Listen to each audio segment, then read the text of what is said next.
आरंभ करूची liberal theory जोटा अछि इक्वालिटी उपरे आर्ली लिबरल मानकर क्लासिकल लिबरल मानकर इक्वालिटी उपरे मत कोन सेमानको दृष्टिकोण इक्वालिटी कोन बा सेमाने को भलिया इक्वालिटी चाहुचंती देखंतु लिबरलिज्म रो जो फिलोसफी अछि ताको अधिकांश लोक लिबर्टी सहित ही जोड़ंती जोटा कि तार एसेंस जोटा कि तार सेंट्रल थीम सेतरे केही द्विमत होबार किछ नाही किंतु सेमाने मध्य गोटे प्रकार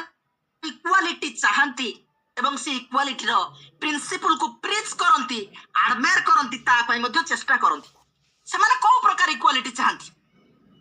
एनीबॉडी अर्ली लिबरल माने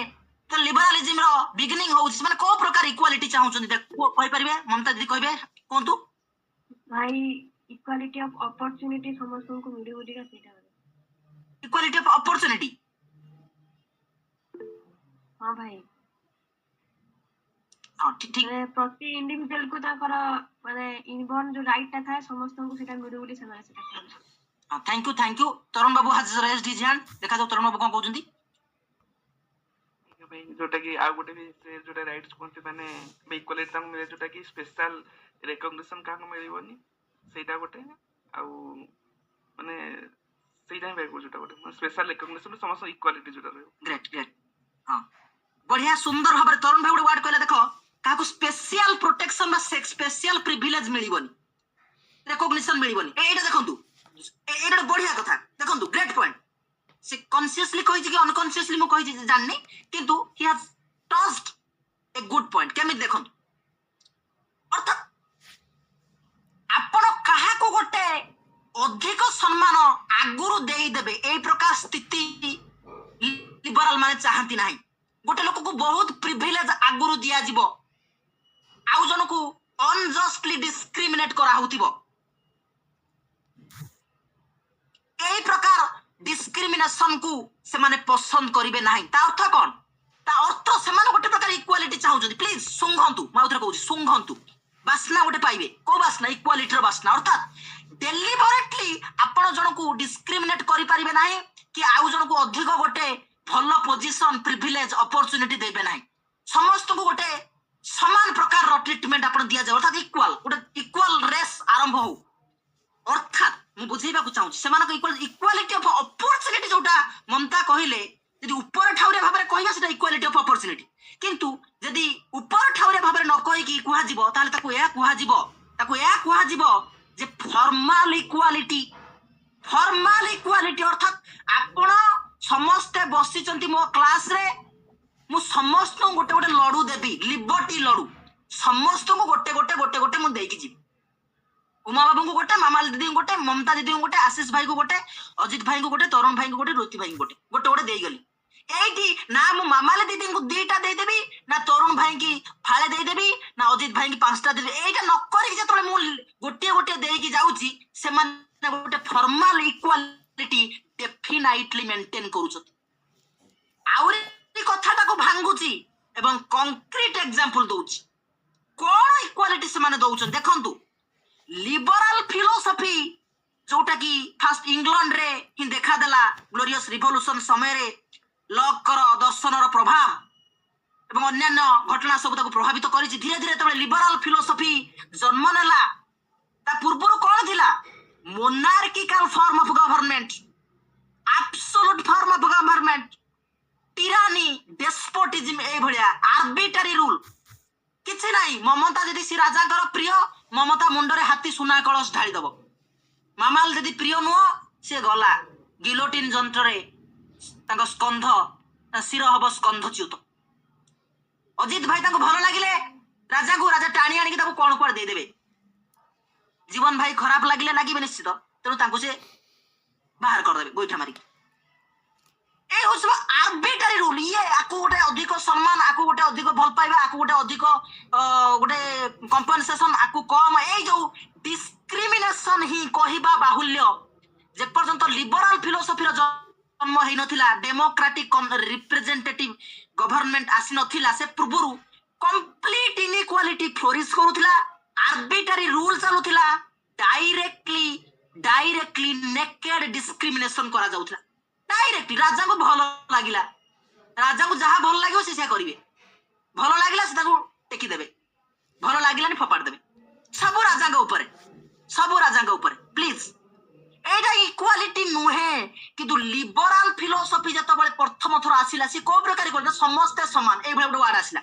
समस्ते समान काहा को पातर अंतर तमे करना कोन तर पातर अंतर करना विभिन्न दिन सर तो माने कहि पातर अंतर करना प्रधान होची लिबर्टी अर्थात सेमाने को भले स्टेट गढ़िया को चाहिए सेमाने एमितिया गोटे स्टेट गढ़िया को चाहिए जोटा अधिकांश कथारे आपनक सहित किछि इंटरफेयर करिवनि केवल अल्प कथा जोटी state affair law and order maintain करियार अछि आपनक प्रॉपर्टी आपनक लिबर्टी को प्रोटेक्ट करियार अछि एई समय स्टेट इंटरफेयर करिवो ताकू छाड़ी देले आ जेते दिनस स्टेट आपनक लिबर्टी दबो संपूर्ण लिबर्टी दबो सबु लोगों को से लिबर्टी देला सबु लोगों को लिबर्टी देला जे तमरो जहा इच्छा ताहा कर तमरो जो बही इच्छा होची जाओ पढ़ आमे अटकेबुनी तमरो जहा खाया को इच्छा होची जाओ खाइबो जोठी रहियार अछि रहिबो जहा कहिबार अछि कहिबो जहा भाबियार अछि भाबिबो जो गीत सुनियार अछि सुनिबो जो दर्शन पढिबार अछि पढिबो इबिन हम क्रिटिसाइज भी करि परिबो एई सब दिनस लिबराल फिलोसफी सिखेइला आ एईटा डिस्क्रिमिनेट करि दिया जाउनी एईटा समस्त को ए जो right to liberty right to live according to your liberty और फ्रीडम ए जो दिनसटा पार्शियली पातर अंतर करके दिया गला ना समान भाव समस्त को दिया गला जे समस्त पई एटा ओपन प्लीज कई जन रेस्पोंड कर उमा बाबू कहंतु भाई क्वेश्चन रा टिक आउ थोड़ा रिपीट करबे हां मैं जस्ट माने मु ऑलरेडी आंसर भी देई सार जी केवल आपन कहले माने काळे जागृत नथिबे से माने मो कथा त लिबरल फिलोसफी जत बळे फास्ट आसिला से कहला जे लिबर्टी समस्त को दियो हमें होल सो स्टेट ता गढुचु लिबरल स्टेट गढुचु त समस्त को लिबर्टी दियो सेही समय लिबर्टी ता से डिस्क्रिमिनेट करके देला ना समस्त को कहि देला जे समस्त को लिबर्टी दिया जाऊ भाई से समस्त को समान एंगल रे देवा पई कहितला किंतु परे पुनी क्रिटिस thank you I got your answer वो बढ़िया सुंदर हां से जो एक्सेप्शनल मन जो ये माने फीमेल मानो को राइट्स मिल नथला से सब एक्सेप्शनल कैटेगरी और तो सेमान भाबी नथिले ही ताको अधिकार मिलिया बोली किंतु ताको भाबी थाने सेटा भी देई थाते सी किंतु तांको दर्शन सेते बेले सेही स्तर को पहुंची पार नथिला तेनो सेमाने सेही ग्राउंड रे सब पछर रहिबे किंतु ताको फिलोसफी थिला तमे डिस्क्रिमिनेट न कर दियो पर से माने फीमेल मानो को भी देले परे देले बहुत दिन लागिला तांको किंतु होल ऊपर समस्त को तमे लिबर्टी दियो डिस्क्रिमिनेट करना पातर अंतर न करी समस्त को पई ओपन रख ए ग्राउंड रे इक्वल एक्सेस टू लिबर्टी अर्थात समस्त को इक्वल लिबर्टी तमे दियो एउठु आपण जदी सुंघिबे गोटे इक्वालिटी रो बासना पाई परिबे लिबरल फिलोसफी रो एसेंस लिबर्टी हेले मध्य सेमाने एई प्रकार इक्वालिटी मध्य चाहुतिले से जो लिबर्टीटा पातर अंतर करी कि नहे बाबू समान दियो समान भाबरे दियो एटा होची आर्ली क्लासिकल लिबरल मानकर इक्वालिटी संबंध रे दृष्टिकोण डायरेक्ट हो बा इनडायरेक्टली तांको दृष्टिकोण तांको फिलोसफी एया हेले एई जो थ्योरी रो गोटे ग्रेटेस्ट ड्रॉबैक द सिवियरेस्ट ड्रॉबैक होची जे आर्ली लिबरल माने क्लासिकल लिबरल माने completely forgot that many socio-economic inequalities exist in society. Already समाज रे इकोनॉमी सोशली अनेक इनइक्वालिटी एग्जिस्ट करूची जेतो इनइक्वालिटी एग्जिस्ट करूची आपण समान भाबरे ऊपर लिबर्टीटा देले मध्य अनेक लोक ताको एक्जिस्टिंग सोशियो इकोनॉमिक कंडीशन जोगु ताकू पाइबा पाई वंचित हेबे ताकू पाइबारु वंचित हेबे आपण कहि देले जाओ तुम जहा खाइबा कथा खाओ जोठी खाओ स्टेट आउ किछि करिवनी इंग्लैंड रो राजा आउ समस्त हस्तक्षेप करिवेनी ठीक अछि जा पाखरे पुळे पैसा थिला से गला तार जोठी धरला खाइला खाइ पी के बुलिला इंडिगो रे चढ़ी की पळेला मझी रास्ता रे उड़िला बारवाटी स्टेडियम जाई खेल देखिला इत्यादि इत्यादि कला जार नाही से कौन कला से किछि कला ना खोजिला रुटी खंडे मिलुची ना नाही मिलुनी पानी टिके पीस होई गला अर्थात स्टेट काहा को प्रिवेंट करूनी जे तमे खाओनी बोली ପ୍ରିଭେଣ୍ଟ କରୁନାହିଁ। ଷ୍ଟେଟ ସମସ୍ତଙ୍କୁ ଲିବର୍ଟି ଦେଲେ ତ ଯାହା ଇଚ୍ଛା ଖାଅ, ଯୋଉ ବହି ପଢି ଅଛି ପଢ, କିନ୍ତୁ ତା ପାଖରେ ଗୋଟେ ଲୋକ ପାଖରେ ସିନା ପଇସା ଥିଲେ ସେ ପଢିବ, ଗୋଟେ ଲୋକ ପାଖରେ ପଇସା ଥିଲେ ସେ ଗୋଟେ ଜିନିଷ କିଣିକି ଆଣି ଖାଇବ। ତାର ଯୋଉ ଏକ୍ଜିଷ୍ଟିଂ ଇନିକ୍ୱାଲିଟି, ଏକ୍ଜିଷ୍ଟିଂ ଡିଜାବିଲିଟି ତାକୁ ପ୍ରିଭେଣ୍ଟ କଲା। ଏକ୍ଜିଷ୍ଟିଂ ଇନିକ୍ୱାଲିଟି ପ୍ରିଭେଣ୍ଟ କରୁଛି। ତେଣୁ ସେ କେମିତି ଆପଣ ଦଉଥିବା ଲିବର୍ଟିର ସୁବିଧା ସୁଯୋଗ ଉଠେଇ ପାରିବ? ସେ ଉଠେଇ ପାରିବ ନାହିଁ। କିନ୍ତୁ ଆର୍ଲି ଲିବରାଲ ମାନେ ଏଇ କଥା ପ୍ରତି କୌଣସି ଧ୍ୟାନ ଦେଲେ ନାହିଁ, ସମ୍ପୂର୍ଣ୍ଣ ଭାବରେ ଇଏ କଥାଟାକୁ ଉପେକ୍ଷା କଲେ। ଉପରୁ ସମସ୍ତଙ୍କୁ ସମାନ ଜିନିଷ ଦେବାକୁ ସେ ଚାହିଁଲେ, equal liberty. Politically they are not making or creating any kind of restriction. They are giving political liberty to everybody. But due to the economic and social and many other physical disabilities, ଲୋକମାନେ ସେଇ ଦିଆଯାଉଥିବା ଲିବର୍ଟିର ସୁବିଧା ସୁଯୋଗ ମଧ୍ୟ ନେଇପାରିବେ ନାହିଁ। Already ଇନିକ୍ୱାଲିଟି ଥିଲା, ତମେ ଉପରୁ ଇକ୍ୱାଲି ଲିବର୍ଟି ଦେଲ, ସେଟା ମିଶେଇଲା ପରେ ବି ପୁଣି ଇନିକ୍ୱାଲିଟି ହିଁ କ୍ରିଏଟ ହବ, ଇନିକ୍ୱାଲିଟି ହିଁ କ୍ରିଏଟ ହବ। ତେଣୁ ଲିବରାଲ ଫିଲୋସଫି ସିଭିୟର କ୍ରିଟିସିଜିମ ର ଫେସ୍ କଲା। ଜ୍ୟୋତି ବାବୁ ସାଉଣ୍ଡ ଶୁଭୁଛି ଠିକ ଠାକ ନା ବ୍ରେକ୍ ହଉଛି? ऐसा ସବୁଛି ଭାଇ। Thank you. लिबराल फिलोसफी एबे सिवियर क्रिटिसिज्म फेस कला। कोठो क्रिटिसिज्म से फेस कला? मार्क्सिस्ट पर्सपेक्टिव रु ही क्रिटिसिज्म फेस कला। सिवियर क्रिटिसिज्म आपण जानिथिबे, मार्क्स को पढौथिली, संपूर्ण भाव पढै जी 5-6 लेक्चर रे। जेतोले मार्क्स को आइडिया एस्टाब्लिश हेई गला, मार्क्स को भलो पाउथिबा लोक, मार्क्स को प्रेम रे पढिथिबा साहित्यिक, तांको राजनैतिक तत्व जो माने परिवेषण करंती, एकेडमिशियन समस्ते जो माने मार्क्सिस्ट, से माने लिबराल फिलोसफी को सिवियरली क्रिटिसाइज कले। जे तमे ऊपर ऊपर खाली फॉर्मल इक्वालिटी रो कथा कहउछो, सब्सटेंस रे इक्वालिटी काई? सब्सटेंटिव जस्टिस कुआडे गला? सब्सटेंटिव इक्वालिटी कुआडे गला? दिनर शेष रे जो अंधार को सेई अंधार, दिनर शेष रे जो अंधार को सेई अंधार। प्लीज कुआडे गला तम लिबर्टी? लिबर्टी देई कि भी को लिबर्टी रो मूल्य अछि? जेतबळे सोशियो इकोनॉमिक क्षेत्र रे इक्वालिटी नहीं, ताले political equality is meaningless. Political equality is meaningless. से लोक चाहिले भी एमएलए प्रार्थी ठिया ही पारिबोनी, से चाहिले भी किछि करि पारिबोनी, ता घरे खाइबा को नहीं, असुविधा असुविधा असुविधा। तो पॉलिटिकल इक्वालिटी तमे देलो, ऊपर सब कहले लिबर्टी हम दउछु समस्त समान, हां देइछो, हेले एटा कंप्लीटली मीनिंगलेस। मार्क्स को द्वारा, मार्क्स को आदर्श रे गभीर भाव रे प्रभावित होई मार्क्सिस्ट स्कॉलर माने सिवियरली क्रिटिसाइज करि चालिले, सिवियरली क्रिटिसाइज करि चालिले। तेणु लिबरालिज्म रो छाती रे लागिला गभीर आघात, गभीर आघात लागिला, जखम हेई गला तार छाती हृदय। एबे से मलम खोजिबा को चेष्टा कला, मलम खोजिबा को चेष्टा कला, कोठु आनी मलम मारिले ए घाटा सुखी जीवो। लिबरालिज्म मलम खोजिला, मेटाफोरिकली कहूची, आपणकर कोन मनीष कथा कहूनी, लिबराल फिलोसफी आज ए होल मलम खोजिला, सॉल्यूशन खोजिला, केमिति केमिति से माने गोटे भलो भलो theory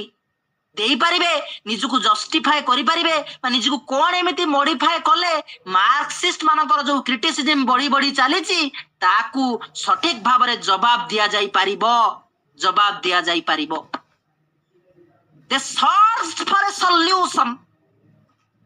They searched for a solution, but the real solution came very late. The real solution came very late. It came in 1971.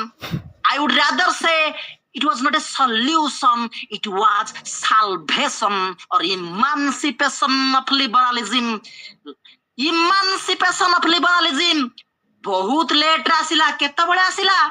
The salvation came in 1971 with the publication of John Rawls' celebrated work, A Theory of Justice. The work which I believe had brought a renaissance in normative political theory. Let me repeat. Rawls' celebrated work, A Theory of Justice, brought a renaissance in normative political theory, my friends. normative political theory ଶୋଇଥିଲା ବଡ ବଡ ଥିଙ୍କରଙ୍କର ମୃତ୍ୟୁ ପରେ ଏଇ ଥିଓରିଷ୍ଟ ମାନେ ସବୁ modern ଥିଓରିଷ୍ଟ ମାନେ ଖାଲି ଏକ୍ସପ୍ଲେନ କରିବାରେ ବ୍ୟସ୍ତ ଥିଲେ, ମୋରାଲ ଜଜମେଣ୍ଟ ରୁ ଦୂରେଇ ଯାଇଥିଲେ। ଆପଣ ପଢିଥିବେ ଡିକ୍ଲାଇନ ଅଫ ପଲିଟିକାଲ ଥିଓରିରେ କଣ ଭଲ, କୋଉ ଷ୍ଟେଟ ଟା ଉଚିତ, କୋଉଟା ନ୍ୟାୟପୂର୍ଣ୍ଣ, ଇଏ ସବୁ କଥାକୁ ପାସୋରି ଦେଲେ। ସ୍ଥାଣୁ ସ୍ଥବିର ହେଇଯାଉଥିଲା ରାଜନୈତିକ ତତ୍ତ୍ୱ ଆଉ ଦର୍ଶନ, ମୋରାଲ ଜଜମେଣ୍ଟ ର କିଛି ବଡ ଥିଓରି ଆସୁନଥିଲା। କିନ୍ତୁ ରଲ୍ସ ବାବୁ ପ୍ରଡ୍ୟୁସ ଏ ମ୍ୟାଗ୍ନିଫିସିଏଣ୍ଟ ୱାର୍କ, କି ଚମତ୍କାର ତାଙ୍କ ଆର୍ଗୁମେଣ୍ଟିଭ ଷ୍ଟାଇଲ, କି ସରଳ ତାଙ୍କର ଅଭିବ୍ୟକ୍ତି, କି ଛନ୍ଦହୀନ କପଟହୀନ ତାଙ୍କର ସେଇ ଲେଖା।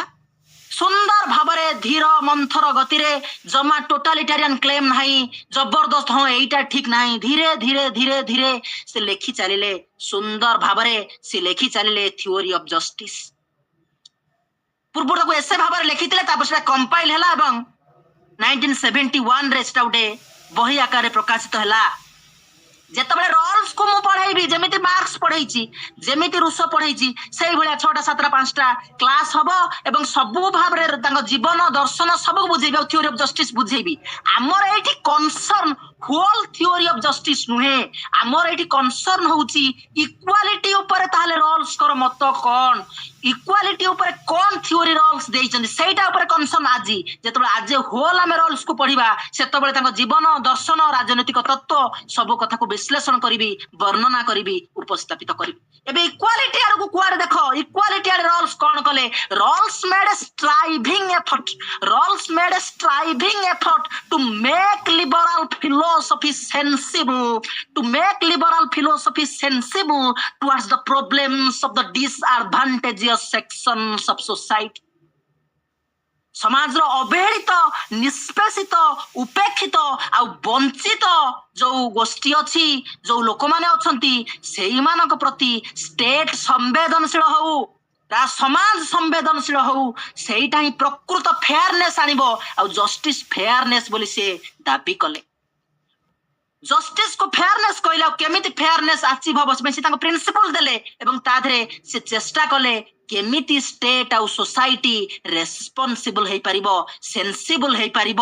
ଏଇଭଳି ଅସୁବିଧାରେ ଥିବା ଲୋକମାନଙ୍କ ପରି, ଯୋଉମାନେ ଯୁଗ ଯୁଗ ଧରି ସେମାନଙ୍କ ଇକୋନୋମିକ କଣ୍ଡିସନ ଖରାପ, ଯୋଉମାନଙ୍କର ଲକ୍ ଖରାପ, ଯୋଉମାନେ ଗୋଟେ ଅର୍ଥନୈତିକ ଅନଗ୍ରସରତା ଭିତରେ ଯାଉଛନ୍ତି, ଶାରୀରିକ ଦୁର୍ବଳତା ଅକ୍ଷମତା ଭିତରେ ଯାଉଛନ୍ତି, ଅଭାବ ଅସୁବିଧା ଭିତରେ ବଢିଛନ୍ତି, ସେ ସମସ୍ତଙ୍କ ପ୍ରତି ସୋସାଇଟି ସମ୍ବେଦନଶୀଳ ହଉ ବୋଲି ରଲ୍ସ ମତ ଦେଲେ। ତାଙ୍କର ଡିଫରେନ୍ସ ପ୍ରିନ୍ସିପଲ ରେ ସେଇଠି ସେ ଦିଟା ପ୍ରକାର ପ୍ରିନ୍ସିପଲ ରେ, ଗୋଟିଏ ପ୍ରିନ୍ସିପଲ ରେ ଇକ୍ୱାଲିଟି ଅଫ ଅପରଚୁନିଟି ପାଇଁ ଟାଣି ହେଇଛନ୍ତି, ଆଉ ଗୋଟେ ପ୍ରିନ୍ସିପଲ ରେ ୱେଲଫେୟାର ପାଇଁ।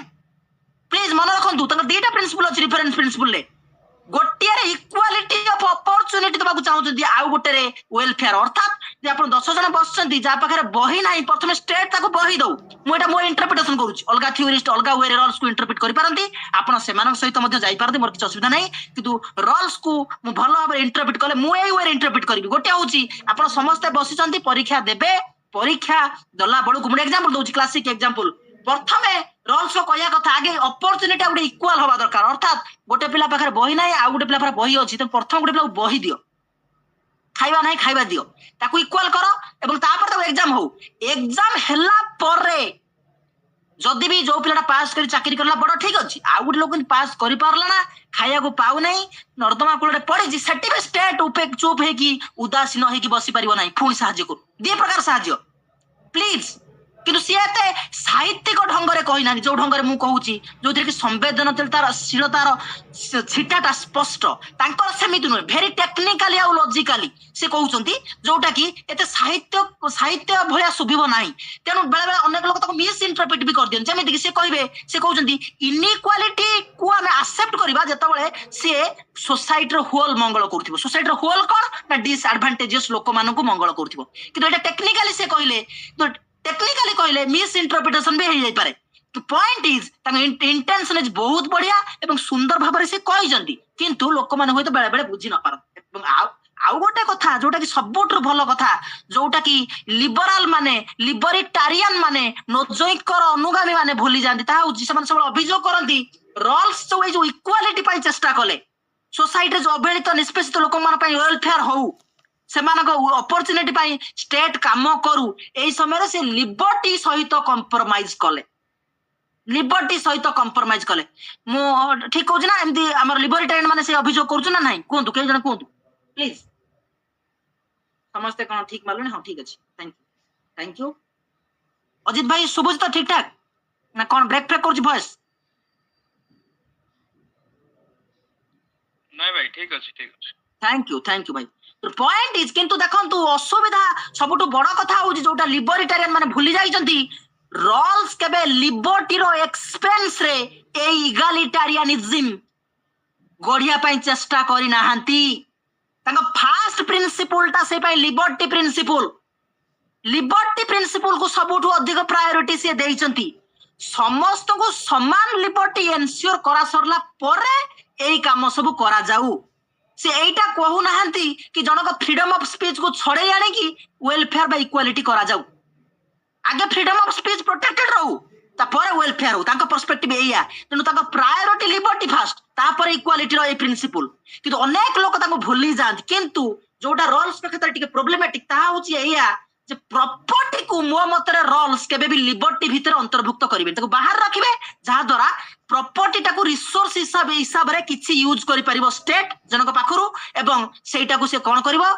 जनमंगल पई खर्च करि परिबो प्लीज जतल रूल्स पढाइबी ये सब कथा आउरी विस्तृत रे बुझाइबी एबे किंतु आपन को जणाउची इगालिटारियनिज्म रो सस्ता रूल्स कर मत कोन से संवेदनशील करिवा को चेष्टा कले लिबरल फिलोसफी को दुख जंत्रणा रे भांगी पडिथिबा असहाय होई पडिथिबा दिन दरिद्र और लोक मानक प्रति संवेदनशील होबाकू से लिबरल फिलोसफी को सिखाइले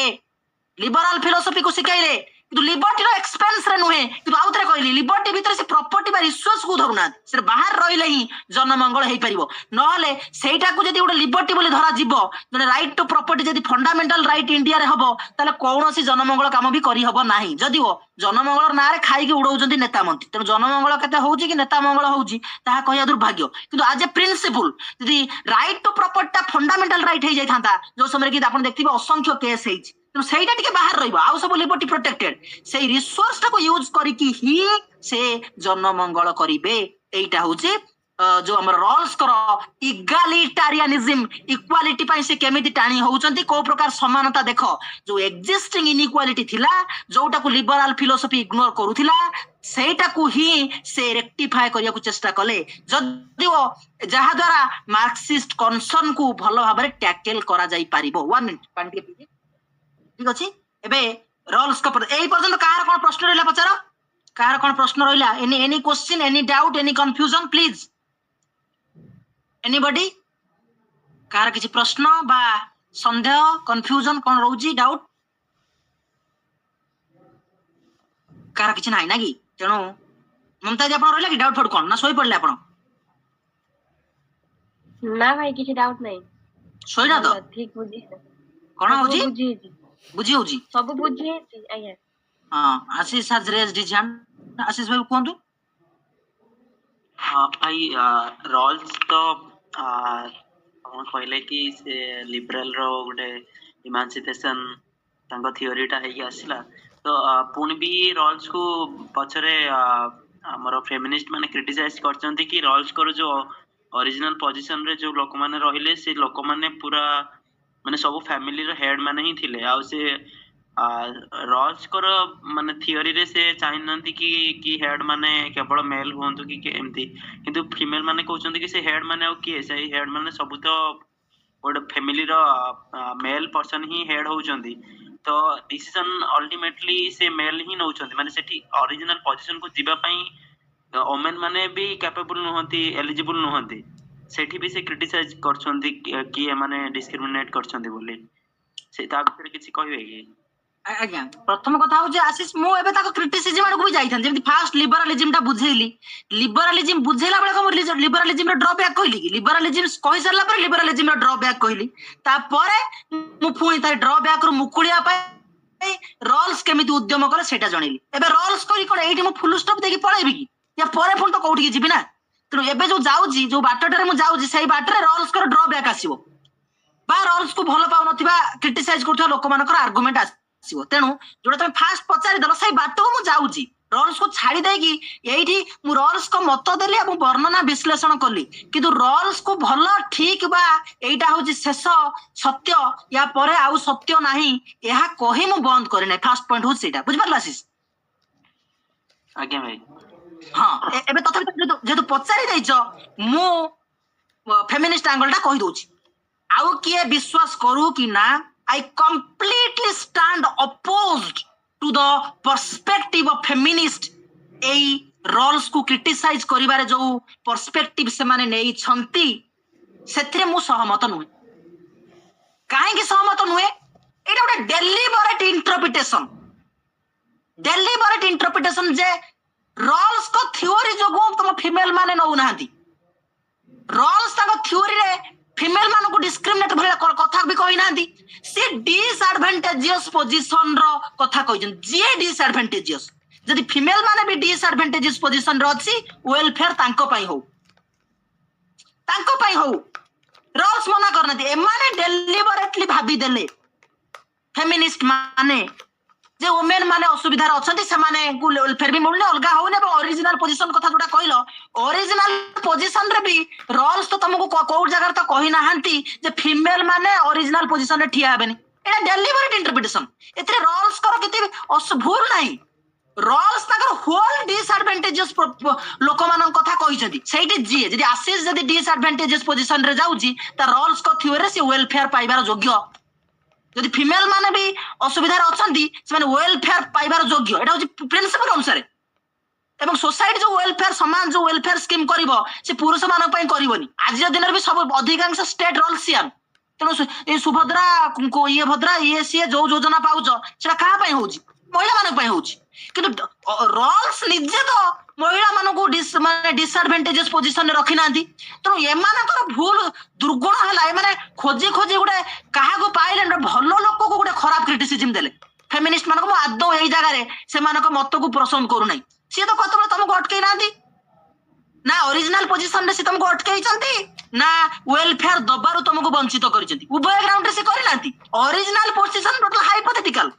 केवल लोक बायस नथिले केमिति भलो जजमेंट नै परिबो तांको मत सहीटा जे भी रहियो आशीष जदि अनबायस्ड बसी को डिसिजन नउची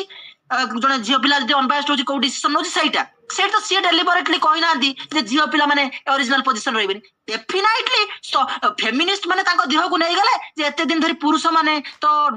डोमिनेट करछन से माने सब डोमिनेट पोजीशन रे रहिबे से माने पछर पके ओरिजिनल पोजीशन रे बसी तांको कथा भाबी देबे इत्यादि इत्यादि किंतु रोल्स को जोगुन तो सोसाइटी रे पैट्रियार्कल डोमिनेशन होनी ना सेटा जुग जुगुर चली आछि रोल्स तांकर थ्योरी माध्यम रे समाज रे असुविधा थिबा लोक मानक पई संवेदनशीलता सृष्टि करिया पई चेष्टा करजनी मो मत रे जे असुविधा अछि रोल्स को थ्योरी दृष्टिरु सी संवेदनशीलतार योग्य ताकू अधिक वेलफेयर मिलबा उचित ओरिजिनल पोजीशन रे मो मध्य आदौ एग्री करूनी एटा गोटे डेलिबरेट इंटरप्रिटेशन फेमिनिस्ट माने ए जो माने भूल करछन बोली मु कहबी मो मतरे से मानक मतरे मु भूल नै पारे किंतु से माने भूल लोक को क्रिटिसाइज करछंती रोल्स को जहां कर इंटेंशन पूरा भलो जम्मा खराब नुहे कि एंटी फेमिनिस्ट मध्ये नुहे बुझिला आशीष आज्ञा भाई थैंक यू तेनो रोल्स कर निजर किछि भूल नै ऑलरेडी पैट्रियार्कल डोमिनेशन जुग जुग धरि आसीची सेही जो गो फीमेल मान असुविधा अछंती रोल्स को थ्योरी ऑफ जस्टिस जो फीमेल मान को सिचुएशन असुविधा हैनी तार सुविधा आउरी हिची जेति को असुविधा लाडू किछ दूर हिची स्टेट गुडा आउरी वेलफेयर स्कीम आनी चंती इत्यादि इत्यादि तो एटा गोटे डेलिबरेट इंटरप्रिटेशन से केतबेले तुमको मना कले केबे मना करी नाहंती ममता दीदी किछ कहबो कि फेमिनिज्म एग्नेस्ट रे मु कहले ए ग्राउंड रे नहीं भाई ठीक अच्छी किंतु मैं भी मते लागुची कि जो रोल्स को क्रिटिसाइज करा हिची आज्ञा माने मते लागुची कि से मैं भी एमती देखुथिबे कि माने डिसएडवांटेज सेक्शन कहले रोल्स कोन बुझुछन आज्ञा सेइरा गुटे पैरामीटर्स आसीछि सेदिरे से खाली इकोनॉमिकल डिसएडवांटेज को देखुचंती ना सोसाइटी रे इमोशनल क्षेत्र रे भी डिसएडवांटेज सेक्शन को देखा जाय ताहाले कोन रोल्स को तुम सिगमंड फ्रॉइड कर दबो ना कोन साहित्य लेखुतबा लोक कर दबो सी ताकर टेक्निकल टर्म रे डिसएडवांटेजेस कहिसंती सेटा जो प्रकार डिसएडवांटेज तमे ताकर कोन कविता लेखैबो नारी मनोवाद भांगी गला बोली आज तो कांदुची एते की कहली सेमिति हेला सेमिति सरिला बोधे इत्यादि इत्यादि कोन ताको से लिखिबेसी मु से जो फेमिनिस्ट पॉइंट कहले आज्ञा सेटा मु कंप्लीटली एग्री करूची जो ओकिन जो ताकर मन थ्योरीटा मु प्रॉपर्ली पढी के तबला फेमिनिस्ट पर्सपेक्टिव पढुदिली ମାନେ ମୁଁ ବି ଯେତେବେଳେ ରିଏଲାଇଜ କରିଥିଲି କି ମାନେ ବହୁତ ସମୟରେ ବହୁତ ଗୁଡାଏ ଜାଗାରେ ଏମିତି ଫେମିନିଷ୍ଟ ମାନେ ପିନ୍ ପଏଣ୍ଟ କରୁଛନ୍ତି, ମାନେ ଯୋଉ କୁହନ୍ତି ନା ବାଲ କେ ଖାଲ ନିକାଲନା, ଯୋଉଠି ନଥାଏ ସେଇଠି ବି ସେମାନେ ଏଣ୍ଟ୍ରି କରିକି ସେଇଠୁ କାଢିକି ନିଜକୁ ଷ୍ଟାଣ୍ଡ କରେଇଛନ୍ତି। ସେମିତି ଗୋଟେ ପ୍ରକାର କ୍ରିଟିସିଜମ ଫେମିନିଷ୍ଟ ମାନଙ୍କର ଅଗେନ୍ଷ୍ଟ ରୋଲ ମୁଁ ସପୋର୍ଟ କରୁଛି। କିନ୍ତୁ ଆଜ୍ଞା ମୋର କହିବା କଥା କି ଏଇ ଯୋଉ ଡିସଆଡଭାଣ୍ଟେଜ ସେକ୍ସନ ର କନସେପ୍ଟ ଟା ଯୋଉ ରୋଲ୍ସ କରିଛନ୍ତି, ମତେ ଲାଗେ ଯେ କ୍ଲିୟର କରିବା କଥା। କାହିଁକି ନା ଯୋଉ ଡିସଆଡଭାଣ୍ଟେଜ ସେକ୍ସନ କଥା ସିଏ କହୁଛନ୍ତି ସେଟା କୋଉ ପ୍ରକାରର ଡିସଆଡଭାଣ୍ଟେଜ ସେକ୍ସନ କୁ ସିଏ ଆଇଡେଣ୍ଟିଫାଏ କରିବାକୁ ଚାହୁଁଛନ୍ତି, ନା ସବୁ ପ୍ରକାରର ସେ ଡିସଆଡଭାଣ୍ଟେଜ ସେକ୍ସନ କହିଲେ ସମସ୍ତେ ହିଁ ଇନକ୍ଲୁଡ ହେଇଯାଉଛନ୍ତି ତା ଭିତରେ? ଶୁଣନ୍ତୁ, ଆପଣ 1971 ଯୋଉଦିନ ସେ ବହି ଲେଖିଲେ ତା ପରଦିନ ବି ଯଦି ଆପଣ ଲେଖିଦେବେ ଯେ ଆପଣଙ୍କ ଡିସଆଡଭାଣ୍ଟେଜେସ୍ ପୋଜିସନ ଭିତରେ ମହିଳା ମାନେ ଯାଉନାହାନ୍ତି, ରୋଲ୍ସ ନିହାତି କହିବେ ଯେ ମହିଳା ମାନେ ବି ଯାଉଛନ୍ତି। ସିଏ ଅଟକେଇ ନାହାନ୍ତି। ଯଦି ଇକୋନୋମିକ ବି କୁହାଦେଇ ଗଲା, ମହିଳା ମାନଙ୍କ ଇକୋନୋମିକ ତ ଭଲ ନାହିଁ ନା ଭଲ ଅଛି? ଆପଣ କୁହନ୍ତୁ।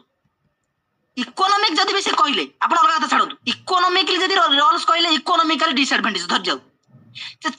ମହିଳା ମାନଙ୍କୁ ବି ଯୁଗ ଯୁଗ ଧରି ଏକ୍ସପ୍ଲୋଏଟ କରିକି ସମସ୍ତ ଡିସଆଡଭାଣ୍ଟେଜେସ୍ ପୋଜିସନରେ ରଖିଛି। ତେଣୁ ସେମାନଙ୍କ ଇକୋନୋମି ଖରାପ, ତେଣୁ ଇକୋନୋମିକାଲି ବି ସେମାନେ ତ ସେ ଭିତରେ ଯାଉଛନ୍ତି ନା। ଆଉ କଣ ସେ ଜେଣ୍ଡର ର ନାଁ ନେଇକି କହିବେ ପୁରା? ଆରେ ସେ ପାଇଁ ନାରୀବାଦର ଲେଖିକା ମାନେ ଅଛନ୍ତି, ସିଏ ତାଙ୍କର ଆଜ ଏ ହୋଲ ଡିସଆଡଭାଣ୍ଟେଜିୟସ୍ କହିଦେଲେ। ଆଜ ଏ ହୋଲ ପୁରା ଜେନେରାଲାଇଜ ଲେବୁଲରେ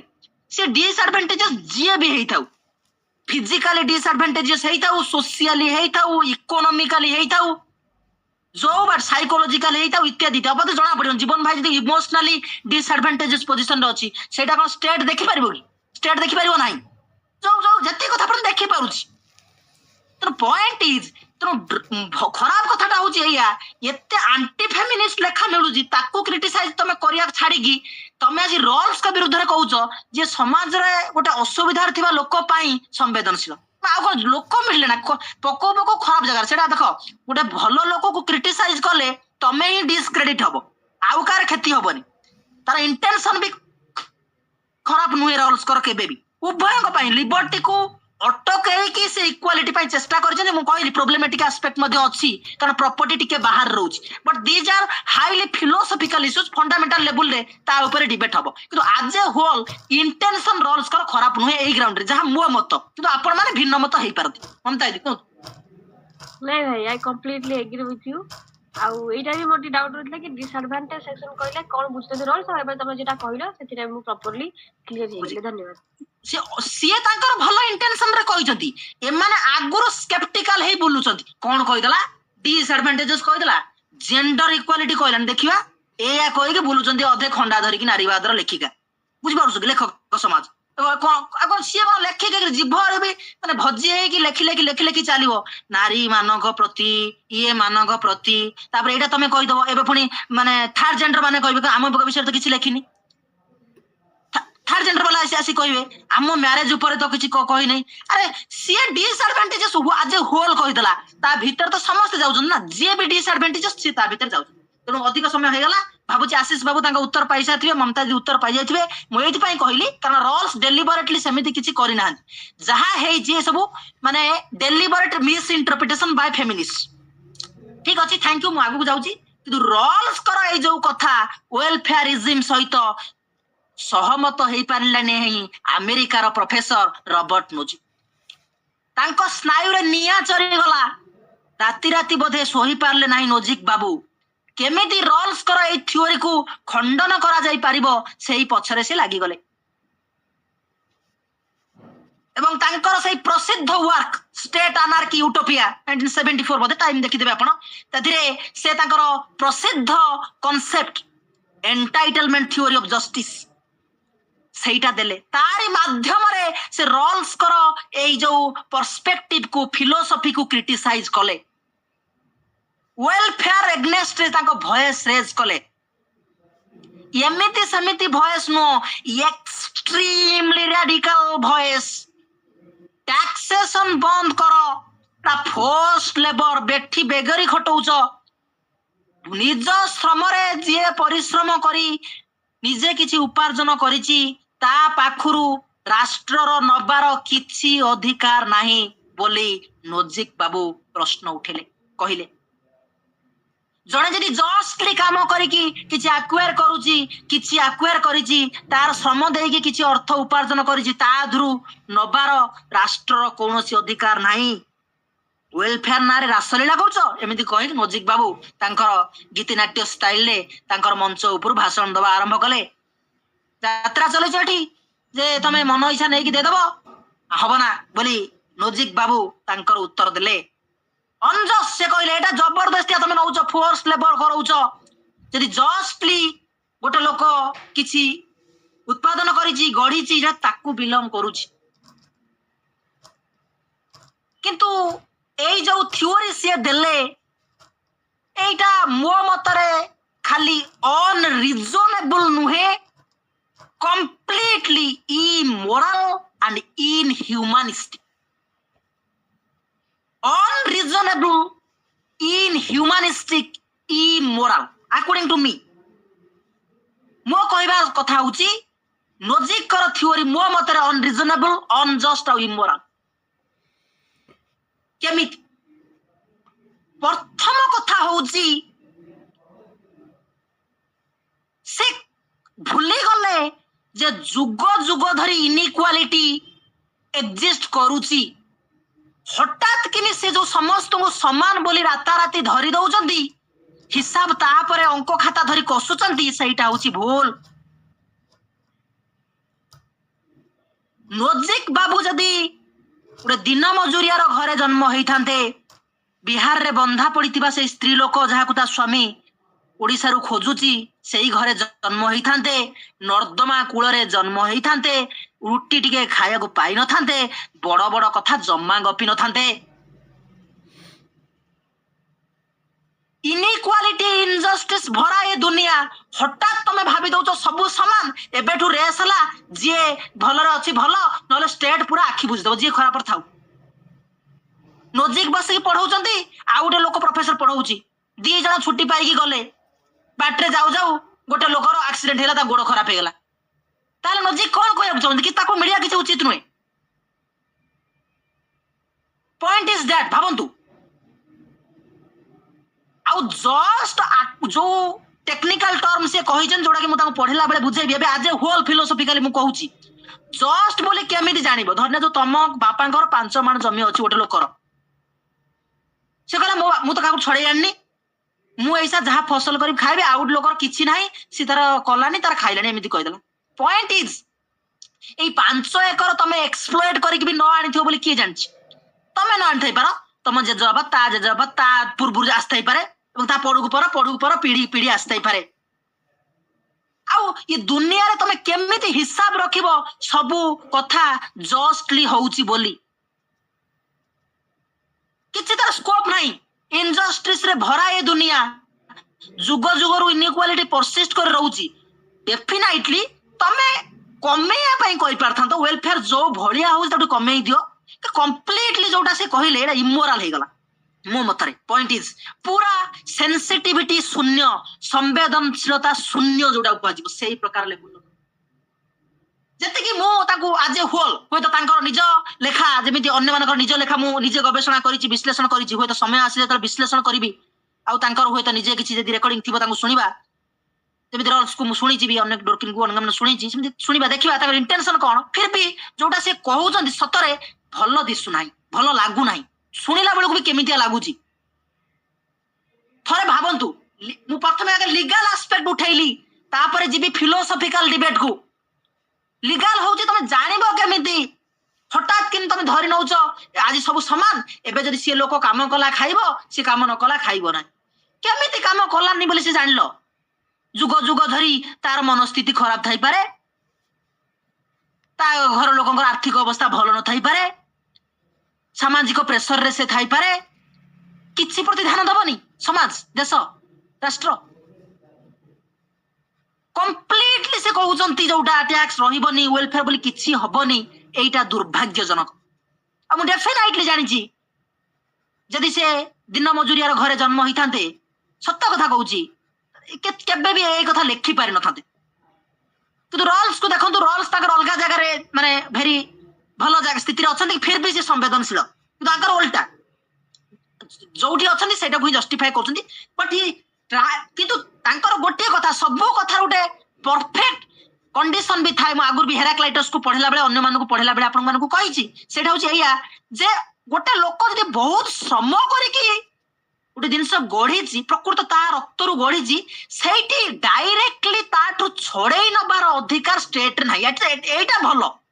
किंतु एटा केतबेले भलो जदि साइंस लैबोरेटरी रे बसिकी सब स्थिति को कंट्रोल करके रखिछि एवं देखिली जे एई लोकटी एई काम करके आनिछि एई लोकटी करि नाही बोली कष्ट पाउछि ताहाले मैं प्रिंसिपलटा अप्लाई करबी देखा जाउछि जानि पारली। समाज रे तबे कोन जानिछो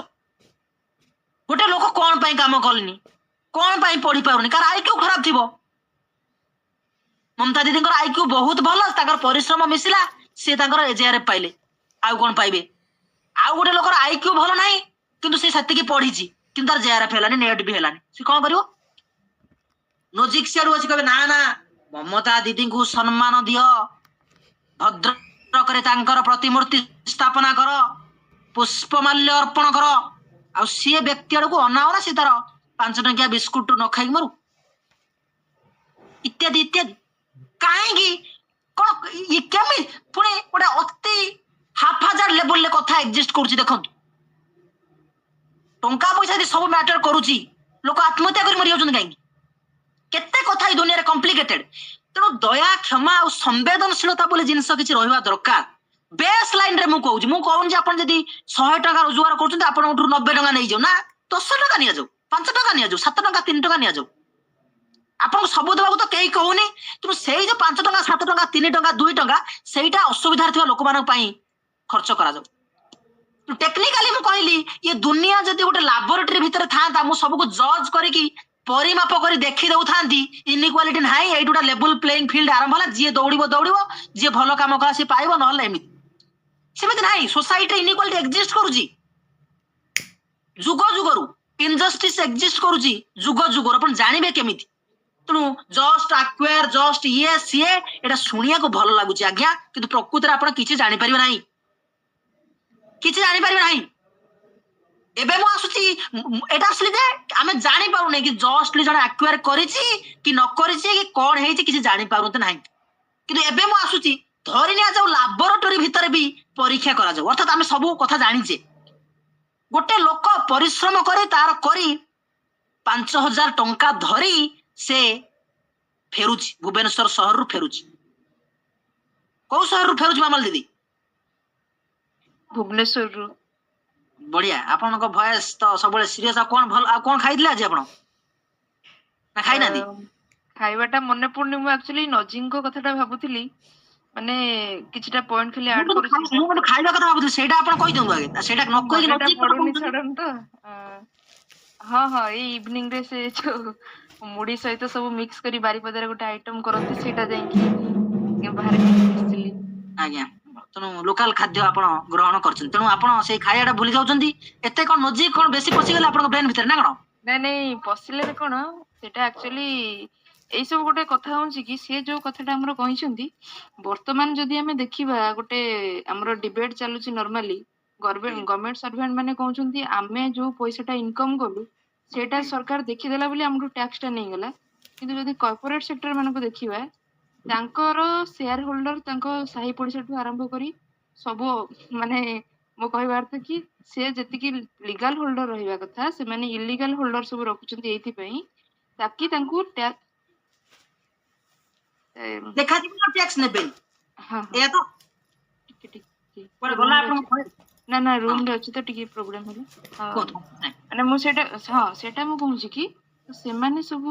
रखिचंती तांकर डिफरेंट शेयर ताकू माने ब्लैक मार्केटिंग करबा को से माने रखुचंती टैक्स त ठकी बस हां हां हां तो ये नजिक जोटा कहजंती हम जंती रियलिस्ट व्यू देखु जे एक्चुअल रे ए दया क्षमार माने अवस्थाटा वर्तमान सेगुडा मु भाबुथिले तो सेटा हां डेफिनेटली आपण कहि पारे बढिया सुंदर इशू रेज करछन एटा होज मामाल टेक्निकल इशू एटा फिलोसॉफिकल इशू नुहे हां हां रास्ता काम पे 5 लाख टका आसी कॉन्ट्रैक्ट जे 3 लाख 70 हजार टका प्रेमिका को देई देला रास्ता खराब हे गला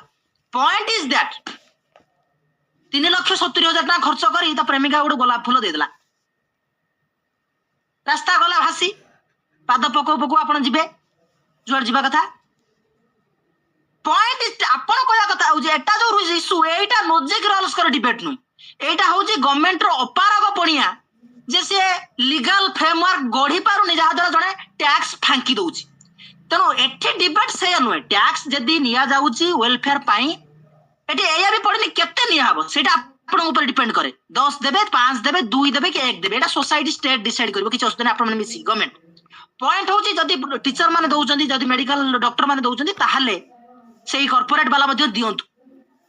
सेमाने दउचंदी समान ना केमेन दउचंदी ना ताकर पछपटुआ दउचंदी इलेक्ट्रल बॉन्ड काटिक दे दउचंदी बुझी पाउछन ना गड़ी देबे आपन पार्टी ऑफिस गड़ी देबे इत्यादि करी पछपटुआ दे देकी ताकर नेले याडे फायदा हो कोन अछि एटा टेक्निकल इशू जदी रहिबनी कहा पई रहिबनी जदी रहिबो सेमान पाखुर मध्य लीगली फ्रेम करिकी आपण आनंतु एटा इशू नुहे आम इशू एटा नुहे एटा होची बाट मारणार कथा करप्शन रो कथा ना बाटरे काम कोन हे जाउची किंतु रूल्स और लॉजिक और डिबेट ए टेक्निकल इशू पर नुहे फिलोसॉफिकली आमे टैक्स बंद कर दबा ना टैक्स नै कि किछि वेलफेयर करिया philosophical issue rest on the issue J tax नै कि वेलफेयर करिबा ना टैक्स न नै कि कंप्लीटली छाडी दबा फिलोसॉफिकल इशू सेइडिया मजिटा होजी से कॉन्ट्रा आमे जानि जो 5 लाख टका कि तमे तमे कैमरा रे कैद करी कि सब रास्ता करूना अल्ट्राटेक सीमेंट यूज होउची कि सुकुटी साहू कि जो सीमेंट यूज होउची इ दिटा भीतर को यूज करी कि से यूज करी कि करूची रास्ताटा तुम देखो कैमरा लगाओ सीसीटीवी कैमरा लगाई दियो प्रति यूनिवर्सिटी रो क्लासरूम भितरे जना पड़ी जीवो केते लोक झाळ बुहोचंती आ केते लोक एसी रूम रे बसी 2.5 लाख टका 3 लाख टका नै पळौचंती